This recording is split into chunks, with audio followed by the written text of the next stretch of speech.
Today we will see gravimetric dust sampler or GDS।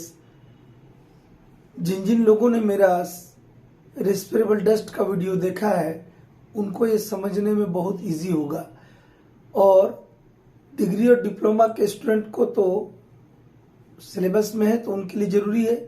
हम calculation बताएंगे इसमें, जो डस्ट कंसंट्रेशन हम निकालते हैं इस पर रेगुलेशन, उसका कैलकुलेशन आता है first class second class manager के एग्जामिनेशन में जो दिसंबर में होने वाला है। कैसे निकालते हैं कैलकुलेशन आता है वेंटिलेशन और लेजिस्लेशन दोनों के पेपर में, ठीक है। तो let's we start gravimetric dust sampler और जीडीएस।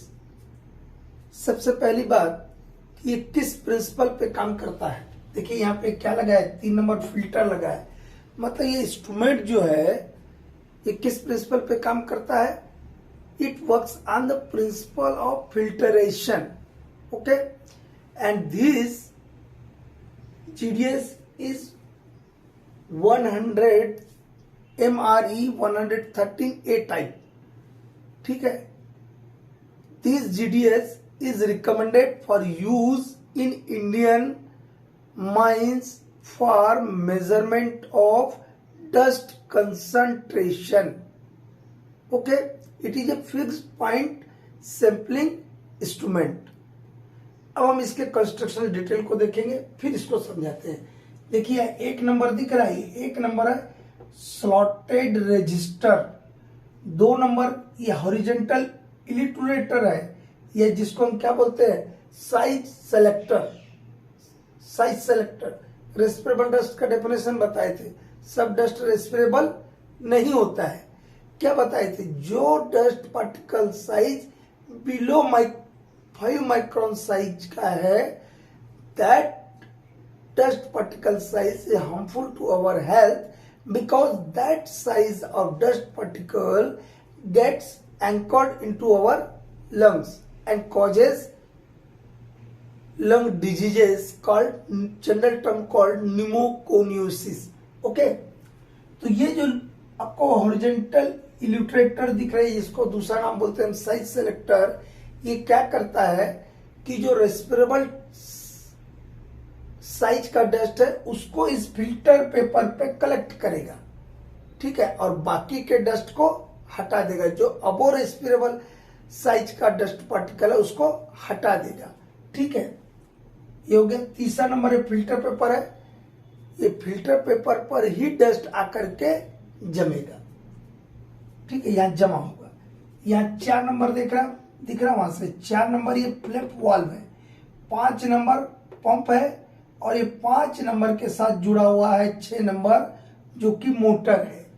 तो मोटर पंप देखे होंगे आप फिगर में, दूर दिखा दिया। मोटर पंप एक दूसरे से क्या रहता है, जुड़ा ना रहता है। मोटर चलेगा तभी ना पंप चलेगा।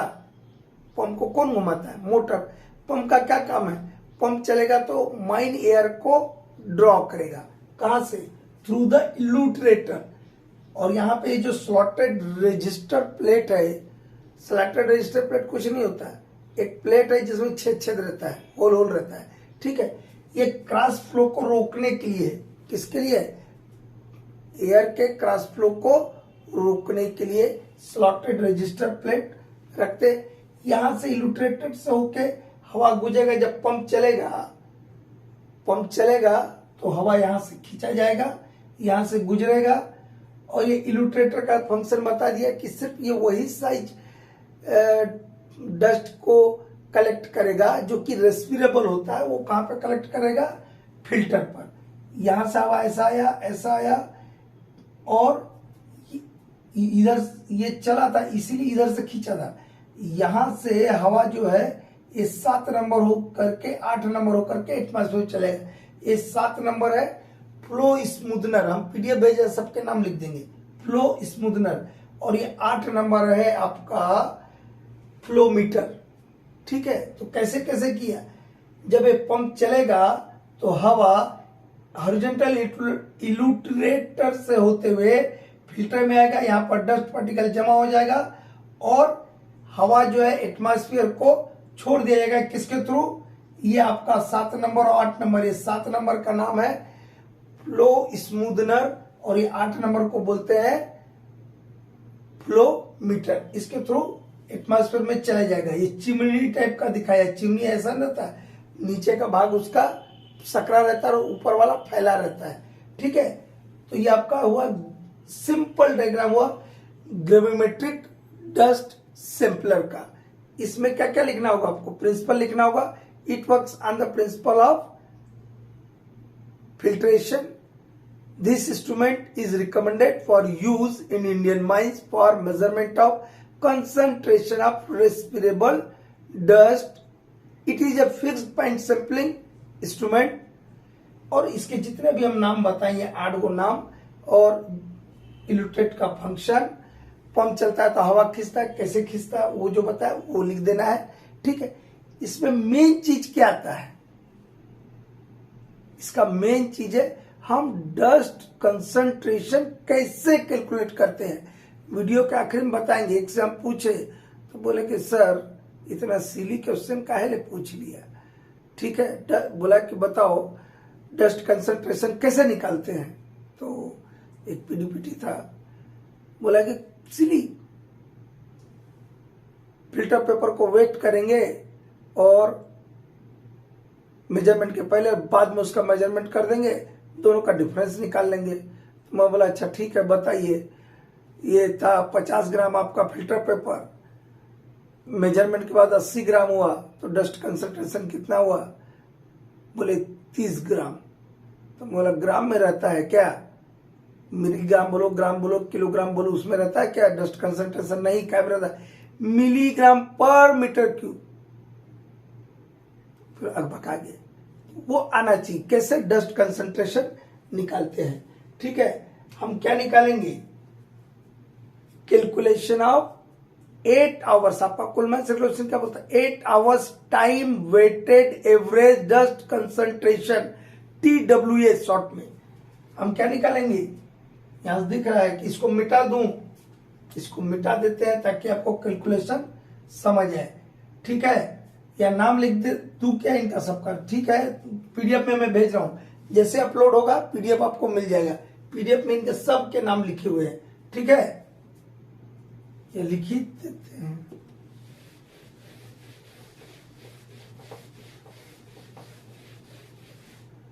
हम देखेंगे जो मेन पार्ट है calculation of 8 hours time weighted average dust concentration. क्या निकाल रहे हैं हम? Dust concentration. ये शॉर्ट में लिखा है कंसंट्रेशन। इसमें 3 स्टेप में निकालते हैं। कितना स्टेप में निकालते हैं? 3 स्टेप में निकालते हैं। ठीक है, पहला स्टेप होता है कि हमने कितना वॉल्यूम ऑफ एयर को सैंपल किया। सैंपलिंग, कितने वॉल्यूम ऑफ एयर का सैंपलिंग किया। क्या निकालेंगे हम? Volume of air in cubic metre. काय में निकालेंगे? Volume of air in cubic metre. ST into FT divided by 1000। ठीक है, ये ST का मतलब है सैंपलिंग टाइम। पीडीएफ में यहाँ कहीं लिखा हुआ वेयर। ST का मतलब सैंपलिंग टाइम, FT का मतलब है flow rate of the instrument. जो 8 नंबर में आपका फ्लो मीटर था उसका फ्लो रेट आपके पास ऑलरेडी रहता है। तो ये तो आपको गिवन रहेगा, मतलब आपके पास रहेगा। आपको निकाल, और सैंपलिंग टाइम आपका कितना आवर्स का है? 8 आवर्स का, तो वो रख देंगे।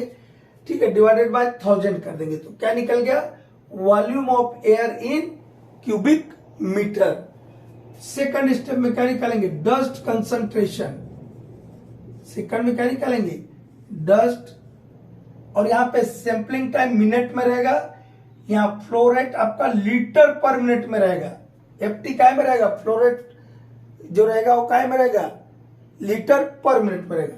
डस्ट कंसंट्रेशन क्या निकालेंगे? Second step dust concentration. Dust concentration कैसे निकालेंगे? आपने सैंपलिंग के पहले फिल्टर पेपर को वेट कर लेना है।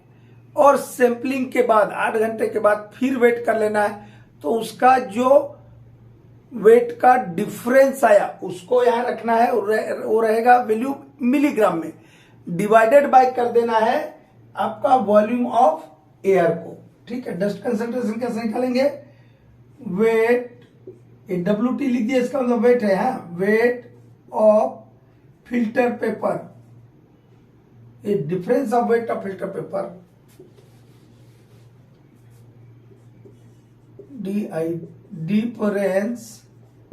Difference of weight of filter paper ये रहेगा मिलीग्राम में। ठीक है, डिवाइडेड बाय कर देंगे वॉल्यूम ऑफ, तब ना मिलीग्राम पर मीटर क्यूब निकला, वॉल्यूम ऑफ एयर, और ये काय में रहेगा, क्यूबिक मीटर में। भी 2 स्टेप अभी खत्म नहीं हुआ है। देखिए डस्ट कंसंट्रेशन कैसे निकाल रहे हैं हम, difference of weight of filter paper, ये सब क्या निकला हमारा, मॉस निकला। क्या निकला, मास, डिवाइडेड बाय क्या करेंगे, volume of air in cubic metre, तब ना होगा ये mg, milligram per metre cube हुआ ना, डस्ट कंसंट्रेशन ऐसे निकालेंगे। लेकिन हमको सिंपल डस्ट कंसंट्रेशन नहीं निकालना है, हमको क्या निकालना है, आपके CMR के अनुसार 8 hours time weighted average dust concentration निकालना है। तो अब हम क्या निकालेंगे, 8 hours time weighted average dust concentration, 8 hours time weighted average dust concentration. ठीक है, अभी आपके पास क्या निकला है, डस्ट कंसंट्रेशन निकला है। अब हम क्या निकालेंगे, अब हम क्या निकालेंगे, 8 घंटे का time weighted average dust concentration. अभी आपने क्या निकाला, तो डस्ट कंसंट्रेशन लिखिए, dust concentration into sampling time, कितना टाइम के लिए हमने किया है, कितने टाइम के लिए किया है, अब यहां लिख रहे हैं ना 8 घंटा। तो यहां जो सेकंड स्टेप में जो डस्ट कंसंट्रेशन आएगा उसका वैल्यू को यहां रख दीजिएगा, into sampling time divided by 480 कर दीजिएगा। ये 480 कहां से आ गया, अरे भैया 1 घंटा में 60 मिनट होता है, तो 8 घंटा में कितना होगा, 8 6 48, 480 मिनट। क्योंकि हम बताएं ये जो आपका ये रहेगा 80 लीटर पर मिनट में, और सैंपलिंग टाइम काहे में रहेगा, मिनट में रहेगा। ठीक है, इसलिए डिवाइडेड बाय 480 कर दिया। तो आपका अब एक्चुअल क्या चीज निकला, ये चीज निकालने के लिए आपको आएगा। ठीक है, डस्ट क्या चीज निकालने को आएगा आपको सेकंड क्लास फर्स्ट क्लास में, और जो अब डिग्री डिप्लोमा के भी स्टूडेंट्स को जरूरी है कि 8 hours time weighted average dust concentration कैसे निकालते हैं हम, dust concentration into sampling time divided by 480। 480 कहां से है समझ आए, यहाँ 1000 कहां से है समझ आए, हम काहे में निकाल रहे हैं, क्यूबिक मीटर में, तो क्यूबिक मीटर में चेंज करने के लिए 1000 से डिवाइड किया है। सिंपल है, calculation of 8 hours time weighted average dust concentration कैसे निकालते हैं, volume of air in cubic metre, sampling time ये मिनट में रहेगा, इनटू फ्लो रेट, ये इंस्ट्रूमेंट का फ्लो रेट है, ये लीटर पर मिनट में, डिवाइडेड बाय 1000। डस्ट कंसंट्रेशन कैसे निकालेंगे, difference of weight of filter paper divided by volume of air. जब आपका डस्ट कंसंट्रेशन निकल गया तो हम क्या निकालेंगे, 8 hours time weighted average dust concentration, जो हम यहाँ सेकंड स्टेप में डस्ट कंसंट्रेशन निकाला है उसका वैल्यू यहाँ रखिएगा। सैंपलिंग टाइम आपका 8 आवर्स है, डिवाइडेड बाय 480। 480 कैसे है समझ आ गया। तो अब आपको रेस्पिरेबल डस्ट वाला जो वीडियो है उसको देखिएगा, तब आपको GDS समझने में मदद हो जाएगा। ठीक है।